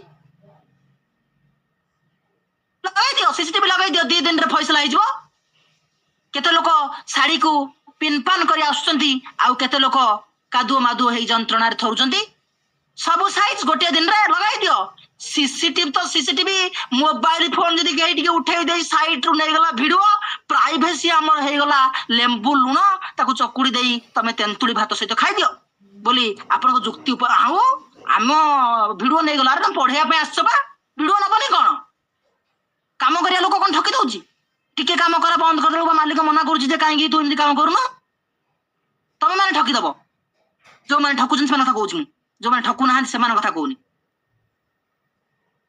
मामल दीदी जे वेरी गुड टीचर मामल दीदी आपण आपण कथा भाबले कि नहीं किसी नहीं सेमती ना ना भाबिएनी ना नाई नाई कर मु भाबले आपण भी टीचर अछन ना हम कहि माने मु माने कहूची सेही मान कथा जो माने ठकी दउचंदी हां सेटा तो क्लियर कला ना जो माने ठीक अछंती ठीक अछि बाकी जो माने ठीक करू नांती तो तुमरो कोन अछि वीडियो करंतु कि जा करंतु तुम तुम काम करूछ तो डरिवार कोन अछि तब काम लोक बा ऑनलाइन रे बा वीडियोग्राफी रे पिला पढौचंती आ तमरो वीडियोग्राफी लगे तमरो असुविधा कोन होउची ठकी ठकी चलछ सेही कथा को पढे चलचंती काम चले 5000 टका गोटे दिन रे पाइया कथा बस जना पड़ जिवो आपनकर ताकत केते ठकुचंती को लेवल रे ठकुचंती को लेवल रे पिला ऊपर डोमिनेट करूचंती पचार दबो गोटे क्रिटिकल क्वेश्चन ता परदिन आपनकर इंप्रेशन ग्राफ गला 4-5 रु गले 4 दौड़ी कटा जी कथारे ताल मिसई दबो हाँ रे हाँ भरी दबो सी महान हबार सर्टिफिकेट नहीं जीवो लास्ट से पिलाटा कौन थिला looks very good and smiles beautifully and कौन तापरे मोर तो बेसी मन पड़नी इत्यादि इत्यादि वाह वाह बढ़िया बढ़िया ठीक अछि पॉइंट इज फिलोसॉफिकल इशू एबे मो होची टेक्निकल इशू होची जे करप्शन होची आपण रोकी परिबे आपण मानक भली भलो पिला जतबे पॉलिटिक्स को जिबे सेक्रेटरी हेबे जतबे करिवे आपण मान चाहिले हबो आ ये जे 3,45,000 टका नौजनी बसिकी से माने करिवेनी जानले बुझि परछंती कि तेणु से माने आपण आशा रखौतुनी आशा छाड़ी देले मुक्ति पॉइंट इज फिलोसॉफिकल इशू होची जे कोन टैक्स नबा वेलफेयर हबो ना टैक्स बिना कंप्लीटली आपण छाडबा समस्त जेमित रही प्रथमे कहली जस्टली एक्वायर करिचो बोली किछि जणा पडु नाही केते लोकंकर केते असुविधा अछि तमे डायरेक्टली मापी परिबो नाही आ आगुरु सोसाइटी रे इनजस्टिस इनइक्वालिटी जुग जुग धरी एग्जिस्ट करि आसुची जुग जुग धरी एग्जिस्ट करि आसुची एई सब ग्राउंड रु जनक स्थिति को हठात नोजिक तांको घरु बसी अनुमान करि परिबे नाही जदि से करूचंती से भूल करूचंती एटा टेक्निकल लीगल एस्पेक्ट एबे फिलोसॉफिकल मु आसुची जे धरि निया जाओ गोटे लोक तार दिन सारा काम करी 5,000 टका धरी भुवनेश्वर रु फेरुची ବାଟରେ ଦେଖିଲା ମୁର୍ମୁଷ ଅବସ୍ଥାରେ ଗୋଟିଏ ଲୋକ ପଡିଛି। ତା କାରଣ ଯାହା ହେଇଥାଉ ନା କାହିଁକି ସେ ଖାଇନି 5 ଦିନ ହେଲାଣି ପଡିଛି ମୁର୍ମୁଷ ଅବସ୍ଥାରେ। ଏବେ ଜଷ୍ଟ ୟୁଜ କରନ୍ତୁ ଲଜିକ ପ୍ରିନ୍ସିପଲ। ସେ ଲୋକ ଯଦି କହିବ ଯେ ମୁଁ ମୋ ପରିଶ୍ରମରେ କରି ଆସିଛି, ସିଏ ନ ଖାଇକି ସେ ଲୋକଟା ମରିଗଲେ ମରିଯାଉ, ଏହା କହିକି ଯଦି ସେ ପଳେଇ ଆସିଲା, କୋଉ ଲେବୁଲର ଇମୋରାଲ କାମ ସେ କରିଛି ଦେଖନ୍ତୁ। ଆପଣଙ୍କୁ 5,000 ଟଙ୍କା ଦବାକୁ କେହି କହୁନଥିଲା, ଆପଣ ସ୍ତ୍ରୀର ସୁନାହାର ନେଇ ତା ବେକରେ ପିନ୍ଧେଇ ଦେବାକୁ କେହି କହୁନି। ଆପଣ ଗୋଟେ 3 ଟଙ୍କିଆ ପାର୍ଲେଜି ବିସ୍କୁଟ, ଗୋଟେ 10 ଟଙ୍କିଆ ପାଣି ବୋତଲ ଦେଇ ପାରଥାନ୍ତେ। ତେଣୁ ଲିଗାଲି ତ ଆପଣଙ୍କୁ କେହି ଫୋର୍ସ କରିପାରିବ ନାହିଁ। ହ୍ୟୁମାନିଜିମ ର ଆସ୍ପେକ୍ଟରୁ, ମୋରାଲିଟି ର ଆସ୍ପେକ୍ଟରୁ ଆପଣ ରଙ୍ଗ କରିଛନ୍ତି। ବାହାର ଦୁନିଆରୁ ବି ସାର୍ଟିଫିକେଟ ନବାର ଦରକାର ନାହିଁ। ସେ ବ୍ୟକ୍ତି ତାର ବିବେକ ହିଁ ତାକୁ ଉତ୍ତର ଦେଇ ଚାଲିଥିବ। ସେ ବସରେ ବସିଲା ବେଳେ ସେ ବେଶୀ ବିବେକ ଯାହାହେଲେ ତା ଉପରେ ଚୋଟ ପହଞ୍ଚେଇଥିବ, କିନ୍ତୁ ସେ ବିବେକ ଉପରେ ଡୋମିନେଟ କରିଦେଇଥିବ। କିନ୍ତୁ ଅତି ସମ୍ବେଦନଶୀଳ ଲୋକ ତାଙ୍କ ବିବେକ ଦ୍ଵାରା ବନ୍ଧିତ, ବିବେକ ଯାହା କହିବ କରିବେ। ତେଣୁ ଦେଖନ୍ତୁ ତାଙ୍କ ପ୍ରିନ୍ସିପଲ ହଉଛି ଆମେ ବି ଜାଣିନୁ ସେ ବ୍ୟକ୍ତିଟି କଣ କରିଛି। ମଦ ଖାଇକି ଆସିକି ପଡିଛି, କି କାହାକୁ ବାଡେଇକି ଆସି କରିଛି, କି କାମ କରିନି ଆସିଛି, କଣ ପାଇଁ ଶୋଇଛି ଆମେ ଜାଣୁ। କିଛି ନ ଜାଣିଲେ ବି ଆପଣ ମାନେ ବସିଛନ୍ତି, ସମସ୍ତେ କହିବେ ଆମେ ତାଙ୍କୁ କହୁନାହୁଁ ଯେ ସବୁ କିଛି ଦେଇଦିଅ, ତା ପାଇଁ ଘର ଗଢି ଦିଅ, ତାର ସବୁ କରିଦିଅ ନା। କିନ୍ତୁ ବଞ୍ଚିବା ପାଇଁ ଯୋଉ ସର୍ବନିମ୍ନତମ ଆବଶ୍ୟକତାଟା, ସେ ଗୋଟେ ବିସ୍କୁଟ ପ୍ୟାକେଟ ପାଣିଟା ଖାଇଦେଲେ ବଞ୍ଚି ଯାଇପାରେ, ମେଡିସିନଟା ଖାଇଲେ ବଞ୍ଚି ଯାଇପାରେ। ଏଇ ସର୍ବନିମ୍ନ ଆବଶ୍ୟକତାଟାକୁ ତୁକୁ ଦିଆଯାଇ ପାରିବ। এইটা লটা দ্বারা ଆପଣ କରନ୍ତୁନି, ମୁଁ କହିବା କଥା এইଟା ବାୟ ହାର୍ଟ। ଧର ଗଭର୍ଣ୍ଣମେଣ୍ଟ ବି ନାହିଁ, ବାୟ ହାର୍ଟ ଆପଣ ଏଇଟା କରିପାରିବେ। ବାୟ ହାର୍ଟ ଆପଣଙ୍କ କନସାଇନ୍ସ ଏଇଟା ଆପଣଙ୍କୁ କରିବାକୁ ବାଧ୍ୟ କରିବ। ପ୍ଲିଜ ଆପଣଙ୍କ କନସାଇନ୍ସ ବାଧ୍ୟ କରିବ। କିନ୍ତୁ ଲଜିକ କଥାରେ ଗଲେ ଆପଣ ଟୋଟାଲ ପଳେଇବେ, ମୁଁ ମୋର ଆଣିଛି, ମୁଁ ଅନେଇବିନି, ପଳେଇବି। Point is that. ତେଣୁ ଦେଖନ୍ତୁ କଥାଟା କେତେ ଅସମ୍ବେଦନଶୀଳ ଲାଗୁଛି। କିନ୍ତୁ ଡେଫିନାଇଟଲି ଲଜିକ ଯୋଉଟା କହୁଛନ୍ତି ମୁଁ ବୁଝୁଛି, ଜଣେ ଶ୍ରମ କରିଛି ତା ଉପରେ ଆଉ ଜଣଙ୍କ ଅଧିକାର ନାହିଁ, ଡେଫିନାଇଟଲି ଲିଗାଲି ନାହିଁ ଆଜ୍ଞା। କିନ୍ତୁ ସମ୍ବେଦନଶୀଳତା ଦୃଷ୍ଟିରୁ ଆପଣ ଭାବନ୍ତୁ, ଅନେକ ଲୋକ ବହୁତ ଅସହାୟଜନକ ସ୍ଥିତିରେ ଅଛନ୍ତି। ସେମାନେ ଯଦି କିଛି ବଞ୍ଚିବା ପାଇଁ ହବ ସେମାନଙ୍କୁ, ତାହେଲେ ଯୋଉମାନଙ୍କର ଅଛି ସେମାନଙ୍କୁ କିଛି ନା କିଛି 1% ଟିକେ ତ୍ୟାଗ କରିବା, 1% ହଉ ପଛେ, ସେତିକି ନ ରହିଲେ ଦୁନିଆ ଭାଙ୍ଗିଯିବ। କିନ୍ତୁ ତାର ରେଞ୍ଜଟା କେତେ, ସେଇଟା ଯୋଉ ସୋସାଇଟି ଆପଣ ଗଢୁଛନ୍ତି ସେଇଠି ବସିକି ଆପଣ ଡିସାଇଡ କରିବେ ଯେ 10% ନବା, 5% ନବା, କି 2% ନବା, କି 1% ନବା, କି କେତେ ନବା। କିନ୍ତୁ ଆଜ ଏ ହୋଲ ତାକୁ ବନ୍ଦ କରିଦବା ଇନହ୍ୟୁମାନିଷ୍ଟିକ, ଅନଜଷ୍ଟ, ଇମୋରାଲ। ମୁଁ ଏହା ବି କହୁନି ଷ୍ଟେଟ ଯୋଉ ମନ ଇଚ୍ଛା ଖର୍ଚ୍ଚ କରୁଛି ତା ଉପରେ ରୋକ ଲାଗିବା ଦରକାର। ପାଣ୍ଡିଆନ ପଳେଇ ଆସିବେ, ଯୋଉଠି ନେଇ ଡିଜେ ନାଇଟ କରିବେ, ମୋହନ ବାବୁ ପଳେଇ ଆସିବେ, ତାଙ୍କର ଯୋଉଠି ଇଚ୍ଛା ଯାହା କରିବେ, ମୋଦି ବାବୁ କହିବେ ଯୋଉଠି ଯାହା କରିବେ, ନବୀନ ବାବୁ ସମସ୍ତଙ୍କ ନାଁ ନେଲେ, ଯାହାଦ୍ୱାରା ଏଟା ବାୟସ୍ଟ ହବନି। ଅର୍ଥାତ ପ୍ରତି ପଲିଟିକାଲ ଲିଡରଙ୍କ ନାଁ ମୁଁ ନଉଛି। ରାହୁଲ ଗାନ୍ଧୀ ଆସିବେ କହିବା ମୁଁ ଏଇଆ ଦେଇଦେବି, ତମ ବାପା ଗଢିଥିଲା ଦେଇଦବ, ଦବାର ଅଛି ତମ ହାର୍ଟ ଲିଭର କିଡନୀ କାଢିକି ଦିଅ ଫାଷ୍ଟ, ତାପରେ ଅଲଗା କଥା ଦବ। ପଏଣ୍ଟ ଇଜ ଏଟା ବାଲାନ୍ସ କରିବାକୁ ପଡିବ। ଅର୍ଥାତ ଷ୍ଟେଟ ଯେପରି ଅନଫେୟାରଲି, ଅନଜଷ୍ଟଲି ଏକ୍ସପ୍ଲୋଏଟ ନ କରୁ, ଯୋଉମାନେ ନିଜ ପ୍ରତିଭା ଦ୍ଵାରା, ଶ୍ରମ ଦ୍ଵାରା ସବୁ କଥାକୁ ହାସଲ କରିଛନ୍ତି, ସୃଷ୍ଟି କରିଛନ୍ତି, ନିଜ ପାଖରେ ରଖିଛନ୍ତି ନିଜ ଶ୍ରମ ଆଉ ପ୍ରତିଭା ଦ୍ଵାରା, ପ୍ଲସ୍ ଯୋଉମାନେ ଶ୍ରମ କରିଛନ୍ତି, ପ୍ରତିଭା କରି ନିଜ ପାଖରେ ରଖିଛନ୍ତି, ସେମାନେ ବି ଅସମ୍ବେଦନଶୀଳ ନ ହବା କଥା। ଦି ସାଇଡରୁ ଷ୍ଟେଟ ଅନଫେୟାରଲି ଟ୍ୟାକ୍ସ ବସେଇକି ଲୋକମାନଙ୍କୁ ଏକ୍ସପ୍ଲୋଏଟ କରିବା କଥା ନୁହେଁ, କି ସେପଟରେ ଯୋଉମାନଙ୍କ ପାଖରେ ଅଛି ସେମାନେ ମଧ୍ୟ ଟିକେ ସମ୍ବେଦନଶୀଳ ହେଇ ଟିକେ ତ୍ୟାଗ କରିବାକୁ ଚାହାନ୍ତି। ଏବଂ ମୋ ମତ ହଉଛି କେବଳ ଅତ୍ୟନ୍ତ ବେସିକ ନିଡ, ମୁଁ କେବଳ ଖାଇବା, ରହିବା ଏବଂ ହେଲ୍ଥ ପାଇଁ କହିବି, ଲୋକ ବଞ୍ଚୁ, ଟିକେ ଗୁଣ୍ଡେ ଖାଇଥାଉ, ସେତିକି ପାଇଁ କିଛି ତ୍ୟାଗ କରାଯାଉ, ତାପରେ ସେ ଜୀବନଟା ଯେମିତି ତାର ଦରକାର ସେ ନିଜେ ତାର ଗଢିଦବ। ଏତିକି। ଏ ଯୋଉ ବାଲାନ୍ସଟା ଷ୍ଟେଟ ତା ପଟରୁ ଆସିକି ଡୋମିନେଟ କରିକି ଟ୍ୟାକ୍ସ ଛଡେଇ ନ ନଉ, ଅଧିକ ନ ନଉ, ମନ ଇଚ୍ଛା ନ ନଉ, ଇଲେକ୍ସନରେ ଜିତିବା ପାଇଁ ନ ନଉ, ପ୍ଲସ୍ ଯୋଉମାନଙ୍କର ଅଛି ସେମାନେ ମଧ୍ୟ ଅସମ୍ବେଦନଶୀଳ ସମ୍ପୂର୍ଣ୍ଣ ଭାବରେ ନ ହେଇଯାଆନ୍ତୁ। ଏଇ ଦିଟାର ବାଲାନ୍ସ ହେଇଲେ ପ୍ରକୃତ କଥାର ସମାଧାନ ଘଟି ପାରିବ। ଜ୍ୟୋତି ବାବୁ ଶୁଭୁଛି ଠିକ ଠାକ ନା କଣ? ମୋ ମତ ସହିତ ଭିନ୍ନ ମତ ରହିଲା ଆପଣଙ୍କର? ନା ଭାଇ, ଆଜ୍ଞା ଶୁଭୁଛି ଠିକ ଠାକ। ଆଉ କଣ ଏହା ଉପରେ ଆପଣଙ୍କର ମତ କଣ ଠିକ ଠାକ ନା କଣ ଭୁଲ ରହିଲା? ଭାଇ ଠିକ ଠାକ ଅଛି। Thank you. ଆଉ କଣ ଖାଇଥିଲ ଜ୍ୟୋତି ବାବୁ? କଣ ଖାଇଥିଲ ଆଜି? ସନ୍ଧ୍ୟାରେ ଭାଇ କିଛି ଖାଇନି, ରାତିରେ ଖାଇବି ଆଉ ଟିକେ ପରେ ଖାଇବି। ହଉ ଠିକ ଅଛି, ଥ୍ୟାଙ୍କ ୟୁ, ବହୁତ ଭଲ। ଏବେ ଆମେ ନଜିକର ସାରିଲେ ତେଣୁ କାହାର କଣ ପ୍ରଶ୍ନ ପଚାର ଅଛି ପଚାର ଏହା ଉପରେ ନା ସମସ୍ତେ ସନ୍ତୁଷ୍ଟ ଅଛ? ଭାଇ ନଜିକ ଯୋଉ କହିଥିଲେ ଇଣ୍ଡିଭିଜୁଆଲ ଲିବର୍ଟି ଟା ଭାয়োଲେଟ ହଉଛି ରୋଲ୍ସ ଅଫ ପ୍ରିନ୍ସିପଲ ରେ, ଆଜ୍ଞା ତ ଏଟା ଖାଲି ଟାକ୍ସେସନ ଉପରେ ଥିଲା କି ଆଉ କିଛି ଉପରେ ଥିଲା? ଡେଫିନେଟଲି ତାଙ୍କ ଟାର୍ଗେଟ ହଉଛି ଟାକ୍ସେସନ ଉପରେ। ଅର୍ଥାତ ଦେଖନ୍ତୁ ତାଙ୍କ କହିବାର ସେନ୍ସ ଟାକୁ ଆପଣ ଦେଖନ୍ତୁ, ତା ଅର୍ଥ ହଉଛି ଗୋଟେ ଲୋକ ପାଖରେ ତାର 100 ଟଙ୍କା ଥିଲେ ସେ ଗୋଟେ ପ୍ରକାର ଖର୍ଚ୍ଚ କରିଥାନ୍ତା, ତା ପାଖରୁ ଯେତେବେଳେ 20 ଟଙ୍କା ଷ୍ଟେଟ ନେଇଗଲା ତାର ଇନଡାଇରେକ୍ଟଲି ଲିବର୍ଟି ଟା ବି ହାମ୍ପର ହେଲା ନା। ସେ ଏଇ ସେନ୍ସ ରେ କହୁଛନ୍ତି, କହିବା କଥା ଦେଖନ୍ତୁ ତାର 100 ଟଙ୍କା ଥିଲେ ତାର ଯୋଉ ଲିବର୍ଟି ଥାନ୍ତା ଆଉ 20 ଟଙ୍କା ଖର୍ଚ୍ଚ କରିବାର, ତାଠୁ 20 ଟଙ୍କା ନେଲା ପରେ ତା ଲିବର୍ଟିର ପରିସର ଡେଫିନେଟଲି ସଂକୁଚିତ ହେଲା। ମୁଁ ଇଣ୍ଟରପ୍ରିଟ କରୁଛି, ମୋ ଇଣ୍ଟରପ୍ରିଟେସନ ଅନୁସାରେ କଥାଟା ଏଇ ପ୍ରକାର। ଆଉ direct freedom of speech, expression, thought, belief ଏଇଟା ରୋଲ୍ସ ସିଷ୍ଟମରେ ବି କମ୍ପ୍ଲିଟଲି ପ୍ରୋଟେକ୍ଟେଡ। ରୋଲ୍ସ କେବେ କହିନାହାନ୍ତି ଯେ ତରୁଣ ବାବୁଙ୍କ ଫ୍ରିଡମ ଅଫ ସ୍ପିଚ କୁ ମାରି ଦେଇକି ମମତା ଦିଦିଙ୍କର ଭଲ କର, ଏଇଟା ସେ କହିନାହାନ୍ତି। କେବଳ ହଉଛି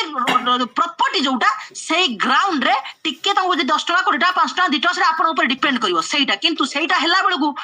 ନୋଜିକର ହଜମ ହଉନି। ନୋଜିକ କହୁଛନ୍ତି ଯେ ଯଦି 100 ଟଙ୍କା ଥିଲେ, ମାନେ ମୁଁ ମୋ ଇଣ୍ଟରପ୍ରିଟେସନ ରୁ କହୁଛି, ଯଦି 100 ଟଙ୍କା ଥିଲେ ସେଇ ଲୋକର ଯୋଉ ଲିବର୍ଟି ଥାନ୍ତା 20 ଟଙ୍କା କମିଗଲା ପରେ ବା 10 ଟଙ୍କା କମିଗଲା ପରେ ତା ଲିବର୍ଟି ଟିକେ ସଂକୁଚିତ ହଉଛି। ସେ ଗୋଟେ ଜିନିଷ କିଣିବାକୁ ଚାହୁଁଥିବ କିଣି ପାରିବନି, ସେ ଗୋଟେ ଜିନିଷ ଖାଇବାକୁ ଚାହୁଁଥିବ ଖାଇ ପାରିବନି, ଗୋଟେ ଜିନିଷ ବୁଝିପାରୁଛନ୍ତି ନା ନାହିଁ ଜ୍ୟୋତି ବାବୁ? ଆଜ୍ଞା ଭାଇ ବୁଝିଲି।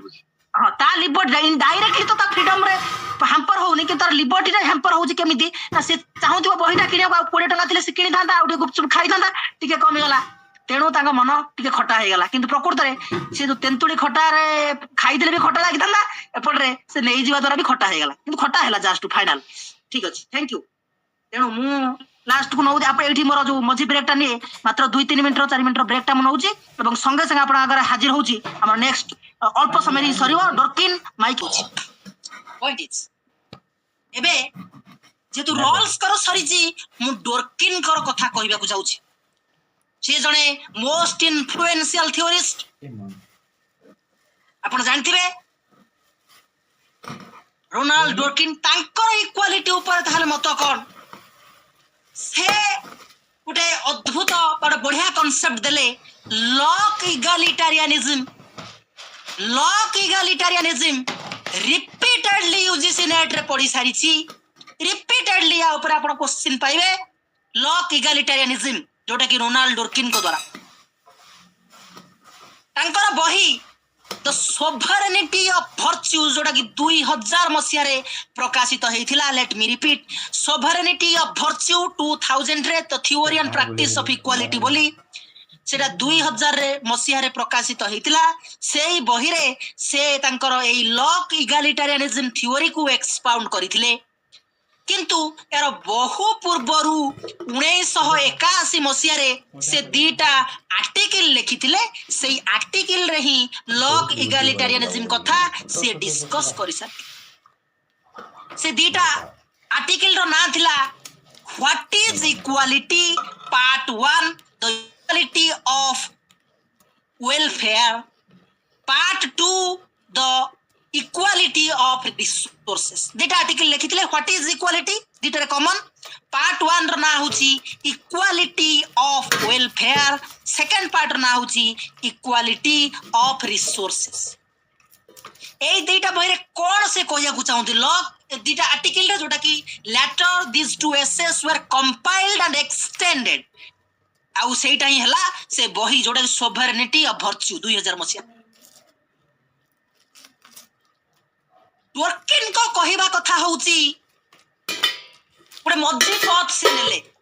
ଅର୍ଥାତ ସେ ଚାହୁଁଛନ୍ତି, ସେ ରୋଲ୍ସଙ୍କ ଦ୍ୱାରା ଗଭୀର ଭାବରେ ପ୍ରଭାବିତ, କିନ୍ତୁ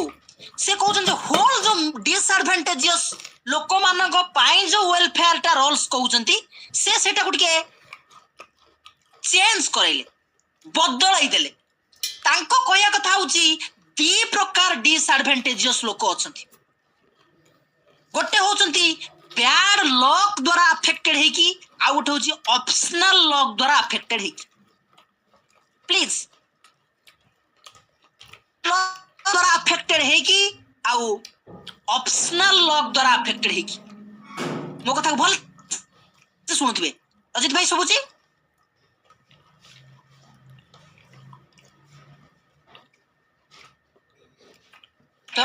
हाँ भाई हाँ सब थैंक यू हाँ बैड लॉक द्वारा अफेक्ट आगे आगे बैड लॉक द्वारा अफेक्टेड होतिबा लोक अछंती ऑप्शनल लॉक द्वारा अफेक्टेड लोक होछंती से कहउछंती जे बैड लॉक द्वारा जो माने अफेक्टेड होउछंती सेही लोक माननकू राष्ट्र बा समाज एई सबु हेल्प करू कंपेनसेट करू तांको पाई वेलफेयर करू जहा द्वारा सेमानको लॉक रे जो डिसेबिलिटी ताको मिलिची लॉक जोगु जो इनएबिलिटी ताको मिलिची लॉक जोगु जो डिसएडवांटेजेस पोजीशन ताको मिलिची तार गुटे भरपाई होऊ माने को भलिया लोक जणे आर्थिक अनग्रसर थिबा परिवार रे जन्म होई जाईची जणे दुर्घटना रे निजर गोडटी हरई बसिची जणे मानसिक भाव अनग्रसर होई पड़िची इत्यादि इत्यादि जोटा बैड लक किसी आपण डिसाइड करि परिबे नाही ममतांकर गोटे मन कर पुओ की झी हबो सी ऑलरेडी गोटे भलो माँ की पाई गला से तो पॉलिटिकल साइंस दिन राति चोबेइबो सकाळ बसिक बहे चोबेइबो संध्या बेले मुड़ी भलिया ताको भाजी खाइबो और राति रे पुणी रुटी तरकारी भलिया पॉलिटिकल साइंस की खाइबो फिर भी जेनेटिकल तेंदुलकर जते चेष्टा कले भी ताको पुओ को तेंदुलकर करि पारि नाहंती कि अमिताभ बच्चन ताको पुओ को अमिताभ बच्चन करि पारि नाहंती कि नौशाद अली को पुओ नौशाद अली हेई पारे ए ऑप्शन भी अछि जेनेटिकली मध्ये अछि जेनेटिकली मध्ये डिफरेंट हेई पारे मतलब एग्जांपल देली किए कोठी जन्म होई पड़िछि महान पुण्य करी कि कहि जणे बड़ लोक घर जन्म होई पड़नी जन्म हो हेई पड़िछि तो जो लॉक हे अफेक्ट करूची या द्वारा आपण जानि नांती आपण कोठी जन्म हे गले आपण सोशल सिचुएशन कोन किंतु सारा जीवन से लॉक जोगु जो आपण जिंसटी पाई जनी ता जोगु ही आपण सफर हेई चलछि ए सफरिंग रु बंचिया पे टर्म ता देखंतु काहे कि लॉक इक्वालिटेरियनिज्म को गला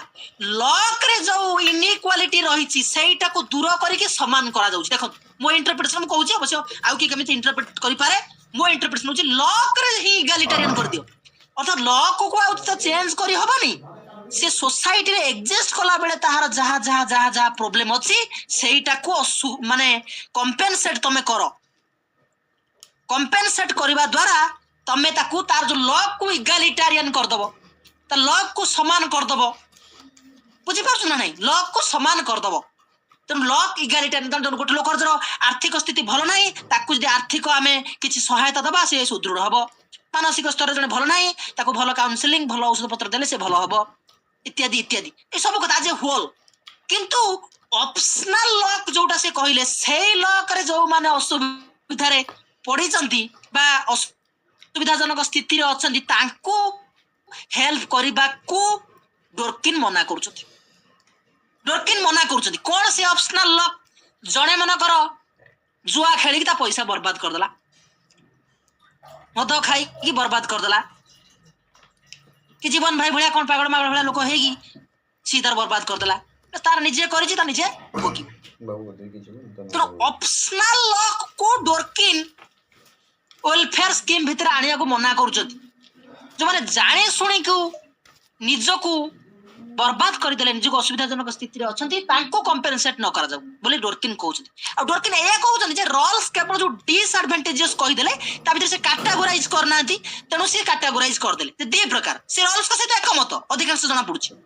केवल कथा होछि लॉक रोल्स का करिवे ना डिसएडवांटेज पोजीशन जे अछि ता पय वेलफेयर पय कहिबे आज होल अवश्य रोल्स भी ए प्रति कॉन्शियस है के कथा कहि दे आज होल से कहि जति ये किंतु ता भितरटा भाबे के कहउचंदी डिसएडवांटेजेस रे दीटा कैटेगरी रखिबा गोटे कैटेगरी को दिया जाओ अन्य कैटेगरी जे जाने सुनी की बर्बाद होबा को चाहूची जाने सुनी की असुविधा रहिची ताको सहायता वेलफेयर दिया किंतु वेलफेयर डेफिनेटली दिया जिवो काहा को जो माने बैड लॉक द्वारा अफेक्टेड उमा बाबू बुझी पाले आज्ञा भाई बुझी पाले बढ़िया थैंक यू किंतु यार ऊपर मो निजे गोटे फिलोसॉफिकल क्वेश्चन रेज करियो को चाहू जदि आपण माने रेज करियो करिवे ममता राणा कले तेणु सी मुड़ी भलिया पॉलिटिकल साइंस को खांती एबे कोन तार 50 नहीं मोर दुईटा क्वेश्चन रोनाल्ड ड्रॉकिन को नेके आसीबो जते बेले मु भी तो ड्रॉकिन को फर्स्ट टाइम पढिथिले मो माने जो क्वेश्चन आछला कि जते बेले ए जो ऑप्शनल कथा लॉ कहउछथि केही केबे चाहिबिनी ताकर जोटा से चूज करछथि later part of their life ताकर एमिते परिस्थिति हबो बुलिका ଯୋଉଟା ବି ଚୁଜ କରୁଛନ୍ତି ସେ କେବେ ଚାହିଁବେନି କି ତାଙ୍କର ସେ ସିଚୁଏସନ ଆଗକୁ ଯାଇ ଖରାପ ହଉ ବୋଲିକା। ପ୍ରଥମ କଥା ଏଇଟା।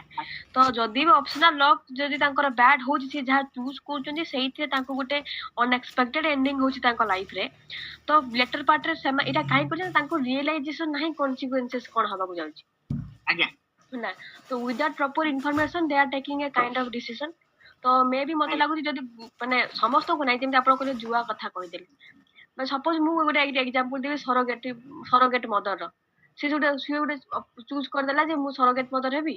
ଆଉ କିନ୍ତୁ କଣ ହେଲା ନା ସେ ପିଲାଟା ବାଟ ଦେଲା ପରେ ସେ ତାର ସେ ପିଲା ସାଙ୍ଗରେ କନେକ୍ସନ ହେଇଯାଇଛି। ଯେତେବେଳେ ସିଏ ଏଇ ଡିସିସନ ନେଇଥିଲା କି ସେ ସରୋଗେଟ ମଦର ହବ ସେ ଜାଣିନଥିଲା କି ସେ ପିଲା ସାଙ୍ଗରେ ତାର ଆଟାଚମେଣ୍ଟ କୋଉ ଲେବୁଲ ହବ ବୋଲିକା। ପରେ ସେଇଟା ତାକୁ ଫିଲ୍ ହେଲା। ତ ଏଇ କ୍ଷେତ୍ରରେ ଡ୍ରକିନ୍ଙ୍କର କନସେପ୍ଟ କଣ ରହିବ ପଏଣ୍ଟ 1 ଆଉ ପଏଣ୍ଟ 2 ଯେ ଯେମିତି ରଲ୍ସ ଗୋଟେ ପ୍ରିନ୍ସିପୁଲ ଦେଲେ କି ଆମର ପ୍ରପର୍ଟି ଯୋଉ ରହିଲା ଆପଣ କହିଲେ ଯେମିତି କି ଏଟା ଲିବର୍ଟିର ପ୍ରିନ୍ସିପୁଲ ଟିକେ ବାହାରେ ରହିବ ଯେମିତି ତାର ଅଧେ ନେଇକି ଷ୍ଟେଟ ତାକୁ ମାନେ ୟୁଜ କରିପାରିବ ୱେଲଫେୟାର ପାଇଁକା। ମୋର ଇଣ୍ଟରପ୍ରେଟ ମତେ ଯଦିଓ ଏଇଟା ପୁରା ଡାଇରେକ୍ଟଲି ଜଣା ପଡୁନି କିନ୍ତୁ ଯଦି ପ୍ରପର୍ଟିଟା ବି ପୁରା ଲିବର୍ଟି ଭିତରେ ରହିଯିବ ତାହେଲେ ରଲ୍ସ ପ୍ରିନ୍ସିପଲ ଦେଖିଲେ ଲିବର୍ଟି ପ୍ରିନ୍ସିପଲ ସବୁବେଳେ ପ୍ରାୟୋରିଟି ପାଉଛି ତାହେଲେ ସେଠୁ ବି ତମେ ଟ୍ୟାକ୍ସ ବି ଆଣିପାରିବ ନାହିଁ। କିନ୍ତୁ ଯେହେତୁ ରଲ୍ସ ଟ୍ୟାକ୍ସ କଥା କହୁଛନ୍ତି ତେଣୁ ଲଜିକାଲି ମୁଁ କନକ୍ଲୁଡ କଲି ଯାହାହେଲେ ପ୍ରପର୍ଟି ବାହାରେ ଏକ୍ଜିଷ୍ଟ କରିବାକୁ ପଡିବ କାରଣ ଲିବର୍ଟି ତାଙ୍କର ପ୍ରାୟୋରିଟି ଫାଷ୍ଟ ତେଣୁ ଏଇଟା ବାଇ ଲଜିକରେ ମୁଁ କହିଛି definitely thank you carry on. ହଁ ତ ଯେଟା କରିଛନ୍ତି ଆଙ୍କର ଏଇ ଯୋଉ ଆମର ଡ୍ରକିନ୍ଙ୍କର ପ୍ରିନ୍ସିପଲ ଟା କଣ ରହୁଛି ଷ୍ଟେଟ ଆସିବ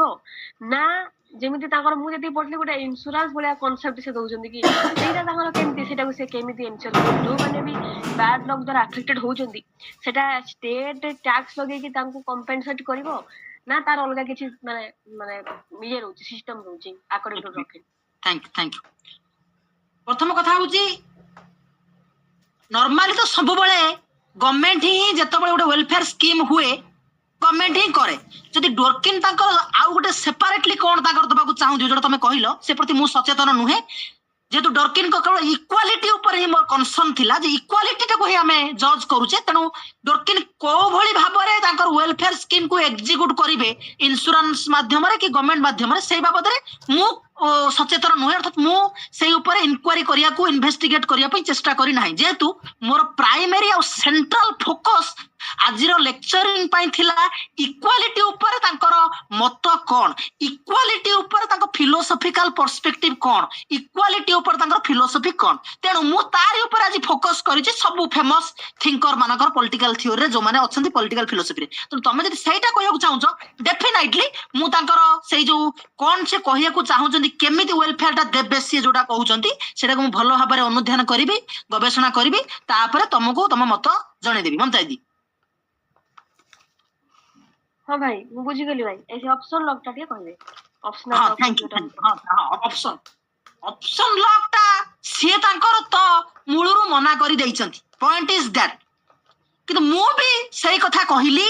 ଅପସନ ଲକ୍ ରେ ମୁଁ ବର୍ତ୍ତମାନ ମୋ ଫିଲୋସଫିକାଲ ଇସ୍ୟୁଟା ବି କ୍ୱେଶ୍ଚିନ୍ ଟା ଯୋଉ ରେଜ୍ କରୁଥିଲି ସେଇଟା ବି ସେଇ ଅପସନ ଲକ୍ ସମ୍ବନ୍ଧରେ ଯୋଉଟା ତମେ ଉଠେଇଲ ଅର୍ଥାତ୍ ତମେ ମତେ ପଚାରୁଛ ଡୋରକିନ୍ କଣ କହିବେ ତମେ ପଚାରିବା ଆଗରୁ ମୁଁ ପ୍ରଶ୍ନ ପଚାରିଛି ଯୋଉଟା ଡୋରକିନ୍ କହିନାହାନ୍ତି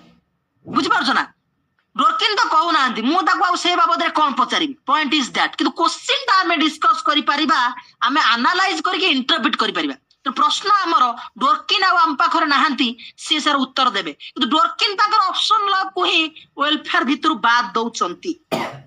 ତାରି ଉପରେ ହିଁ ମୁଁ ମୋର ଫିଲୋସଫିକାଲ କ୍ୱେଶ୍ଚିନ୍ ଟା ରେଜ୍ କରିଥିଲି ଆନ୍ସର ଆମକୁ ମିଳିବନି କାରଣ ଡୋରକିନ୍ ଜୀବିତ ନାହାନ୍ତି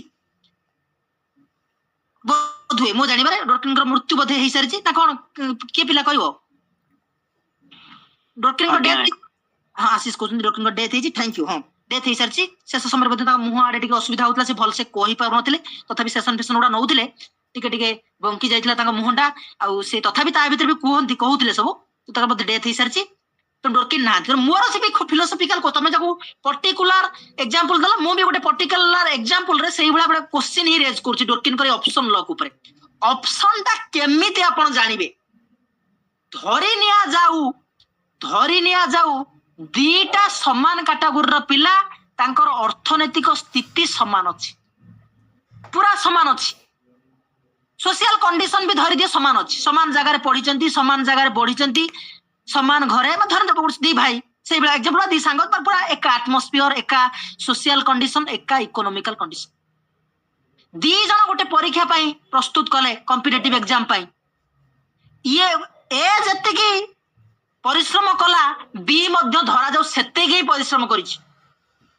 ए जति परिश्रम कला बी सेते परिश्रम करुछि किंतु ए रो आईक्यू टिके बहुत भलो तार रीजनिंग कैपेबिलिटी बहुत भलो ता मेमोरी पावर बहुत भलो से सब ताको डेफिनेटली और इमेंसली हेल्प करिवो से परीक्षा रे क्रैक करि गला भलो चाकरीटे पाइला सारा जीवन तार सेफ और सिक्योर हे गला बी मध्य सेते परिश्रम करिछि इवन भी गोटे सिचुएशन ताठो अधिक करि देछि बोली धरंतु फिर भी परिश्रम अधिक करिछि किंतु तार आईक्यू सेते पावरफुल नुहे तार रीजनिंग कैपेबिलिटी सेते अधिक नुहे तार मेमोरी पावर सेते अधिक नुहे तेणु से फेल हे गला अर्थात से कॉम्पिटिटिव एग्जाम को क्रैक करि पारला नाही से चाकरी करि पारला नाही किंतु बाहर दुनिया को देखा जिवो जे ये पिलाटी परिश्रम कला तेणु चाकरी पाइला एवं से पिलाटी परिश्रम कला नाही चाकरी पाइला नाही एटा को ए माने ऑप्शनल लक बोली धरि नेबे कथाटा बुझ कि प्रकृति एटा ऑप्शन लक नु एटा भी बैड लक एटा को सोसाइटी बा डोरकिन बैड लक बोली धरि नहीं पारंती किंतु एटा भी ऑप्शन डोरकिन बा सोसाइटी एटा को ऑप्शन लक बोली धरि नहीं पारे किंतु प्रकृति एटा बैड लक कारण आईक्यू टा मध्य तम हाथ रे नाही आगु डिटरमिन तम रीजनिंग कैपेबिलिटी मध्य तम पाखर नाही केवल तमे परिश्रम गोटे रेंज द करि परिबो हाईएस्ट एति पर्यंत करि परिबो लोएस्ट एति पर्यंत करि परिबो सेटा से करिछि तेणु ऑप्शन लेक क्षेत्र तमे जानी पारिबनी एटा होची फिलोसॉफिकल इश्यू अर्थात केमिति तमे जानिबो जे से परिश्रम करनी से तो ताठो अधिक परिश्रम करूची अधिक डिजर्व करूची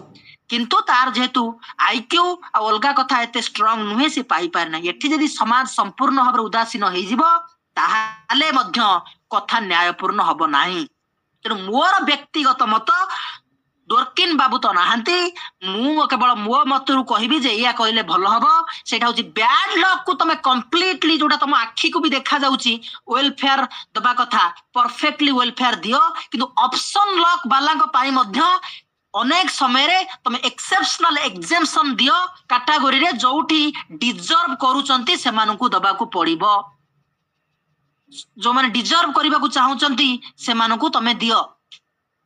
जो माने डिजर्व करूचंती किंतु प्रश्न हो जे जानिबो केमिति एकर तो जानिबार स्कोप नाही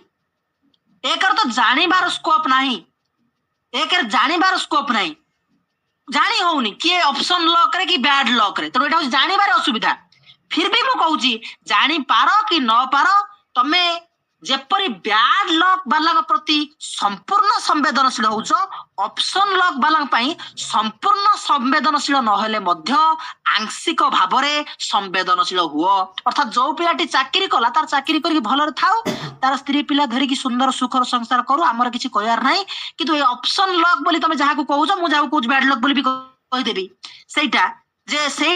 पिलाटी जे पाई नै ताको एटलीस्ट चावल दियो खाया को दियो गुंडे भलो से बंचू तार मेडिकल ट्रीटमेंट टिके कराई दियो जतरे असुविधा से पड़िथिबो कोनोसी लाइफ इंश्योरेंस माध्यम तापरे से कविता लिखिकी आउ कोन काम करी तार बंची जीवो जीवन बीते देबो मु तुमको सही लेवल रे गोटे बेस लाइन रो सेंसिबिलिटी द्वारा गाइडेड हेकी गोटे ता प्रति डिजर्विंग गोटे कंपेंसेशन बा वेलफेयर रखिबा को मु कहूची नहले अन्याय हबो